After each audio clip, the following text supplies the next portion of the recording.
Hi అండి, అందరికీ నమస్కారం. Welcome back to my channel.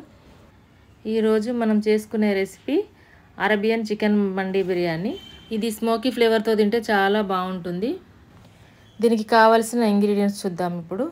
2 table స్పూన్ల ధనియాలు, ఒక 10-12 లవంగాలు, ఒక 7-8 ఇలాచీలు,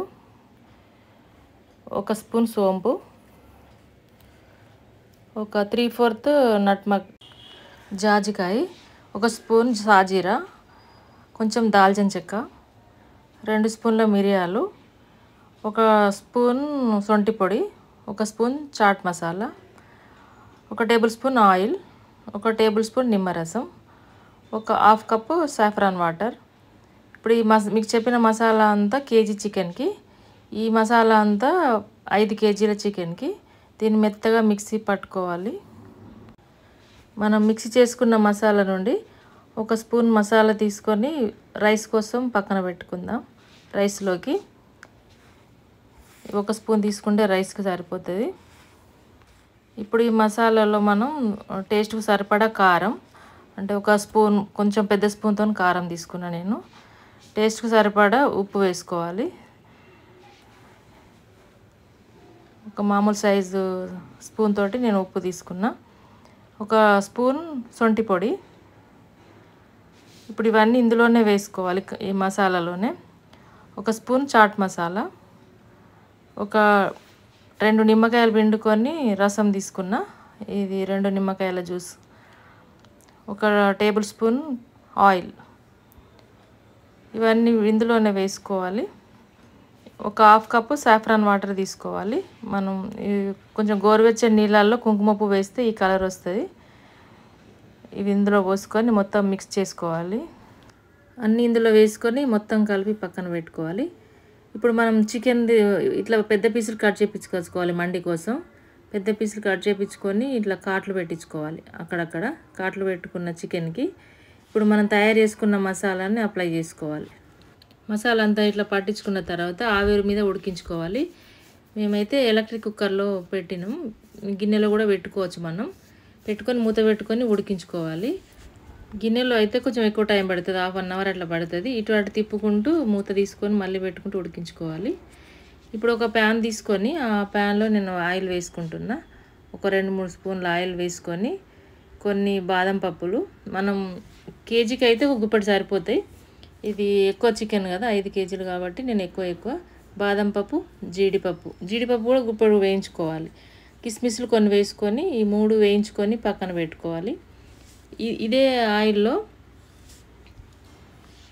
ఇప్పుడు కిస్మిస్ కూడా కొంచెం ఎక్కువనే వేసుకున్నాం, చికెన్ ఎక్కువ కదా. మనం కేజీకి అయితే కొన్ని గుప్పెడు తీసుకుంటే సరిపోతాయి. ఈ 3 వేయించుకొని పక్కన పెట్టుకోవాలి. ఇవి పక్కన పెట్టుకొని ఇదే ఆయిల్లో మనం కట్ చేసుకున్న ఆనియన్స్ వేసుకోవాలి. మేము ఒక పెద్ద కప్పు తీసుకున్నాం, 5 కేజీలు కదా. మనం 1 కేజీ అయితే 2 ఉల్లిగడ్డలు సరిపోతాయి మనకి. 2 చిన్నగా కట్ చేసి పెట్టుకోవాలి. ఇందులోనే ఒక 4-5 పచ్చిమిర్చి కట్ చేసుకొని వేసుకోవాలి. ఇవి ఇందులో పచ్చిమిర్చి కూడా కొంచెం ఎక్కువనే వేసుకున్నాం, 7-8 వేసుకున్నాం. ఇప్పుడు ఈ మండి మసాలాని ఇందులో వేసుకోవాలి. మనం తయారు చేసుకున్న మసాలాని ఇందులో వేసుకొని ఫ్రై చేసుకోవాలి. ఆనియన్స్ కొంచెం ఫ్రై అయిన తర్వాత మసాలా వేసుకున్నా. ఇప్పుడు ఉడికించుకున్న చికెన్ని పక్కన పెట్టేసుకొని మనం ఈ కింద ఆవిరి కోసం పెట్టిన వాటర్ ఉంటుంది కదా, ఆ వాటర్ తీసుకొని ఈ ఆనియన్స్ ఎర్రగా ఇట్లా ఫ్రై అయిన తర్వాత ఇందులో వేసుకోవాలి. మనం ఆ వాటర్ని, మనం రైస్కి కప్పున్నర వాటర్ వేసుకుంటాం కదా, ఆ లెక్కన పెట్టుకోవాలి. మనం ఆవిరి కోసం కొంచెం పెట్టుకుంటాం కదా, తక్కువ అయితే మళ్ళీ మనం నార్మల్ వాటర్ కూడా కొన్ని వేసుకోవచ్చు. ఇప్పుడు ఈ వాటర్ అన్ని ఇందులో వేసుకొని మనం సరిపోతే ఎలా చూసుకొని అవసరమైతే ఎక్స్ట్రా వాటర్ వేసుకొని మూత పెట్టుకొని నీళ్లు మరిగిన తర్వాత మనం కడిగి 1 గంట పాటు నానబెట్టుకున్న బాస్మతి రైస్ని ఇందులో వేసుకుందాం. నాకు నాన్ వెజ్ ఐటమ్స్ అసలు అండుడు రాదండి. ఈ చికెన్ బండి మా చిన్న హరి నేర్పించింది నాకు, మా చిన్న కోడలు దగ్గరుండి. నేను కేజీ చికెన్కి 3/4 కేజీ రైస్ వేసుకున్నా. మీరు కావాలనుకుంటే కేజీ కూడా వేసుకోవచ్చు. ఇది మళ్ళీ ఒకసారి అంతా కలుపుకొని సాల్ట్ చూసుకొని మూత పెట్టుకొని ఆవిరి బయటకు పోకుండా వండుకోవాలి అన్నం. ఇప్పుడు ఇంకొక ప్యాన్ పెట్టుకొని మనం 2 స్పూన్ల ఆయిల్ వేసుకొని ఈ చికెన్ ముక్కలు ఫ్రై చేసుకోవాలి. ఉడికించి పెట్టుకున్న చికెన్ ముక్కలని 2 సైడ్లు తిప్పుకుంటూ మీడియం ఫ్లేమ్లో ఫ్రై చేసుకోవాలి. ఈలోపు రైస్ అయిపోయింది. ఈ రైస్లో మనం వేయించి పెట్టుకున్న డ్రై ఫ్రూట్స్ వేసుకొని అంతా ఒకసారి కలుపుకొని మనం ఫ్రై చేసుకున్న చికెన్ ముక్కలని రైస్లో వేసుకోవాలి పైన. మళ్ళీ ఒక 10 నిమిషాలు స్టవ్ పైన లో ఫ్లేమ్లో మూత పెట్టుకొని దమ్కేయాలి. 10 నిమిషాలు స్టవ్ మీదనే ఉంచాలి. ఆ తర్వాత మూత తీసుకొని మనం ఒక బొగ్గును వేడి చేసుకోవాలి. బొగ్గును వేడి చేసుకొని నిప్పులాగా తయారు చేసుకొని అందులో ఒక స్పూన్ నెయ్యి వేసుకొని స్మోకీ ఫ్లేవర్ కోసం మళ్ళీ ఒకసారి మూత పెట్టుకోవాలి. ఒక 10 మినిట్స్ తర్వాత మూత తీసుకొని సర్వ్ చేసుకోవడమే. ఇంతేనండి, చికెన్ మండి బిర్యానీ రెడీ అయిపోయింది. మీరు కూడా ఒకసారి తప్పకుండా ట్రై చేయండి. ఈ వీడియో మీకు నచ్చినట్లయితే లైక్ చేయండి, షేర్ చేయండి. Thank you.